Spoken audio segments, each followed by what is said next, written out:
Welcome back to the Sports News Analysis YouTube channel, where I'm always breaking down the hot sports topics of the day. My name is Mike.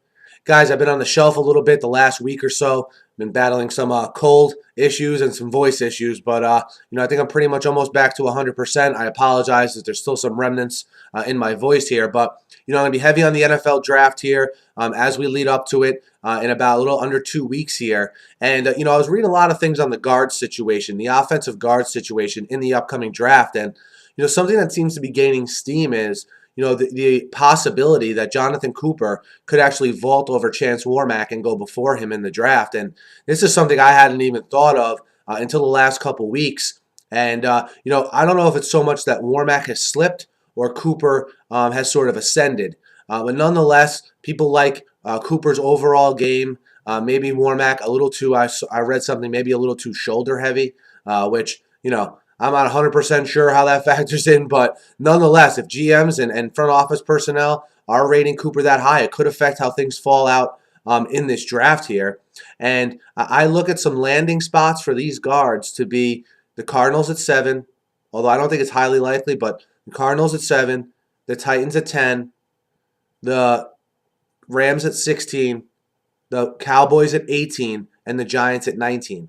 I think both of those players go to those teams in the top 20, and it's very rare for the guard position to have two prospects worthy of taking in the top 20. I mean, look at David DeCastro last year. He wasn't taken in the top 20, and he was thought to be the best guard prospect in a long time. So I expect these two guys to go in the top 20. I still think when all is said and done, I think Warmack is the first one to go. I think Warmack goes 10 to the Titans. And then I think the Cowboys swoop in and get Cooper with the 18th pick. I think if the Giants want one of these guards, they're going to have to trade up. It would be very unconventional to trade up for an offensive guard. But if Jerry Reese, as the reports say, think a lot of Chance Warmack, if they think that, maybe they try and trade up. I think that's very unlikely, though. Maybe they'll try to get a guard later in the draft because, they already have Kevin Booth and Chris Snee.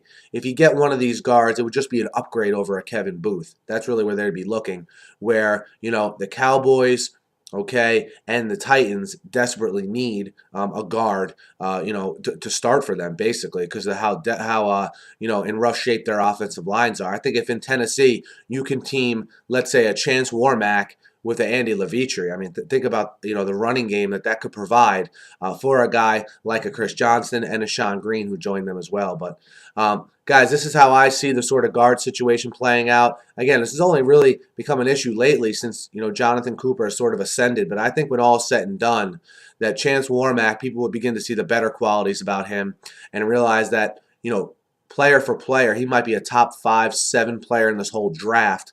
And the only reason he'd even be available at 10, 12, maybe even 15 is because of the position he plays. But let me know what you guys think. You see Warmack going before Cooper or vice versa. Let me know. Where do you think are natural fits for these guys? Hit me up in the YouTube comments. Hit me up on Twitter at SNewsAnalysis. Guys, I'm going to ramp up the NFL draft videos here, any NFL videos in general. And so be sure to subscribe to my channel. Thanks again for listening, and have a great night.